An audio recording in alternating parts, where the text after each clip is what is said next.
हाय रे बेचारी विमला, क्या बुरी किस्मत है रे इसकी। बड़े घर की लड़की थी, शादी होकर यहाँ आई तो पति शराबी निकला, जैसे तैसे चल रहा था। हाँ बहन, और तो और अब तो पति भी दुनिया छोड़कर चला गया।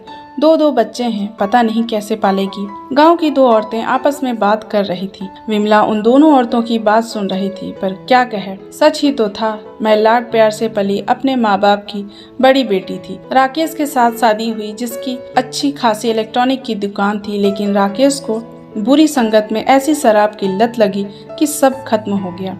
दो बच्चे भी हो गए। शादी के 6 साल तक दुकान भी बिक चुका था। अब राकेश के पास करने को कोई काम नहीं था। सास ससुर के साथ राकेश की पटती नहीं थी। वह पहले ही हमसे दूर अपने दूसरे बेटे के पास रहते थे। ससुर कभी कभार आया करते थे। दुकान भी बिक जाने के बाद हमारी आर्थिक स्थिति बहुत खराब हो गई थी। मेरा रोज झगड़ा होता था राकेश से। बहुत मुश्किल से राकेश ने कूली का काम शुरू किया। रेलवे स्टेशन पर लोगों का सामान उठाता था और पैसे कमाता। जैसे तैसे राकेश लाइन में आया था। दोनों बच्चे स्कूल जाने लगे। 2 साल तक सब ठीक चल रहा था। राकेश भी अपने परिवार के प्रति जिम्मेदारी समझने लगा था। तभी घर आते हुए उनका एक्सीडेंट हो गया। काकी अर्थी को अब ले जाना होगा। एक 25 साल का लड़का विमला के कंधों पर हाथ रखते हुए बोला। विमला के दोनों बच्चे अपने पापा की जान थे। दोनों बच्चे चिल्लाकर रोने लगे। बेटा बड़ा था, थोड़ा समझदार था, अपनी बहन को संभालता है। बच्चों की दादी दोनों बच्चों को अपने बाहों में समेट लेती है। विमला का तो जैसे सब कुछ लूट गया था। उसके पास अब कुछ नहीं रहा जीवन में। वह बस बेसुध बैठी थी। मन में हजारों बातें चल रही थी। अब क्या होगा, कैसे होगा। आप क्यों चले गए राकेश, बोलकर फूट फूट कर रोने लगी। विमला का रोना देखकर सभी की आंखों में आंसू आ गए। आप क्यों गए राकेश, हमें क्यों अकेला छोड़ करके। बच्चे कैसे रहेंगे आपके बिना। मेरा क्या होगा, कैसे पालूं मैं इनको, कैसे रहेंगे हम आपके बगैर। विमला की ऐसी हालत देख विमला की माँ कुछ दिनों के लिए उसके पास रह जाती है। विमला के पिता उन्हें कुछ घर खर्च भेजते, पर कब तक और कितना। विमला खुद को समझाते हुए बोली, कोई कितना करेगा, अब तुझे भी कुछ करना होगा, नहीं तो तेरे बच्चों का क्या होगा। बच्चे भी समझ गए थे कि उनके पापा जहाँ गए वहाँ से कोई वापस नहीं आता। छोटी बेटी अपने पापा को लेकर सवालों की झड़ी लगा देती। क्यों गए, कहाँ गए हैं, कब आएंगे, क्या उनको मेरी याद नहीं आती। इन सवालों से विमला का कलेजा फट जाता और वह रो पड़ती। विमला ज़्यादा पढ़ी लिखी नहीं थी, इसलिए आसपास के घरों में जाकर काम करना शुरू कर दिया। वह पूरा दिन घरों में काम करती। सुबह ही बच्चों को स्कूल भेजकर वह अपने काम को निकल जाती, जिससे कुछ पैसे और खाने को मिल जाता था। पिताजी पैसे भेजते थे, उससे भी मदद मिल जाती थी, मगर पता नहीं भगवान को क्या मंजूर था। विमला के पिता का भी देहांत हो गया। भाई शादी के बाद कहाँ किसी का होता है। अब विमला को घर चलाने में दिक्कत आने लगी।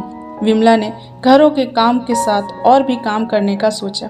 मरता क्या ना करता। सुबह सुबह ही दूसरों के घरों का काम करती और बच्चों को स्कूल भेजकर अपने पति की कूली का ड्रेस पहनकर रेलवे स्टेशन निकल गई, ताकि कमाई ज़्यादा हो, घर और बच्चों का खर्च निकल जाए।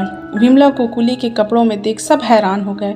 विमला ने कहा, आज से मुझे भी ये काम करना है, अपने पति के बदले मैं कूली का काम करूंगी। मगर विमला को सामान उठाने में बहुत तकलीफ होती। उसने कभी ऐसा काम नहीं किया था। थोड़ी मुश्किल होती थी। घर पर जाती तो मारे दर्द के रोने लगी। ससुराल वाले की तरफ से कोई मदद न मिलती। पहले ससुर आया करते थे, मगर बेटे के जाने के बाद तो पोते पोतियों का भी कभी हाल खैरियत नहीं लेते थे। अब तो विमला का रोज का हो गया था। दूसरों के घरों में काम कर स्टेशन निकल जाती। वहाँ के और कुली भाई भी विमला का सपोर्ट करते थे। अब विमला के शरीर को आदत हो गई थी और सामान उठाते उठाते उसका शरीर सख्त हो चुका था। यात्री विमला को देखकर हैरान रहते तो कोई सराहना करता, कोई खुश होकर या दया के भाव से पैसे ज्यादा दे देता, तो कोई दुआ ही दे देता था। एक दिन विमला घर गई तो विमला का देवर घर के बाहर बैठा था। मैंने उन्हें अंदर बुलाया और पूछा, कैसे आना हुआ देवर जी, आप सब तो हमें भूल ही गए हैं। अब तो त्योहारों में भी बुलाना जरूरी नहीं समझते। वह बोले, हाँ भाभी, जिस तरह आप घर घर घूम कर काम करती करती हैं और अब तो हद ही कर दी। आप कूली बन बैठी हो, थोड़ी तो शर्म करो। हमारी इज्जत का ही ख्याल कर लिया होता। आपकी अपनी तो इज्जत है नहीं। जगह जगह लोग बातें करते हैं, हमारी बदनामी हो रही है सब तरफ। विमला हंसकर बोली, वाह देवर जी, अपने भाई के जाने के बाद तो कभी देखने भी नहीं आए हम जिंदा हैं या मर गए। सारे रिश्ते ही खत्म कर लिए थे, तो अभी किस रिश्ते से आए हैं? दूसरों के घर घूमकर भीख मांगती तो क्या अच्छा होता? मैं काम करती हूँ और इज्जत की रोटी खाती हूँ। देवर जी एकदम से चिल्लाते हुए बोले, पैसे की कमी है ना तो ठीक है, कल घर आ जाइएगा, कितने पैसे चाहिए ले जाइएगा। कूली बनकर बैठी हो, सभी जगह हमारी बेइज्जती करा रखी है। विमला बोली, क्यों? आपके भाई भी तो कूली थे, तब तो कभी मना नहीं किया। मैं करूँ तो बेइज्जती? और अपने पैसे अपने पास रखिए।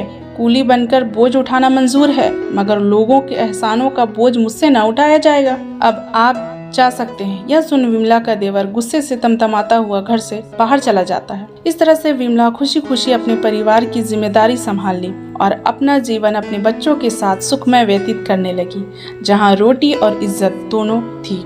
दोस्तों, मेरी ये कहानी आप लोगों को कैसी लगी प्लीज़ कमेंट करके ज़रूर बताएं। अपना प्यार मुझे यूं ही देते रहें और मेरे चैनल को लाइक शेयर और सब्सक्राइब ज़रूर करें। मिलते हैं अगली वीडियो में, तब तक के लिए बाय बाय।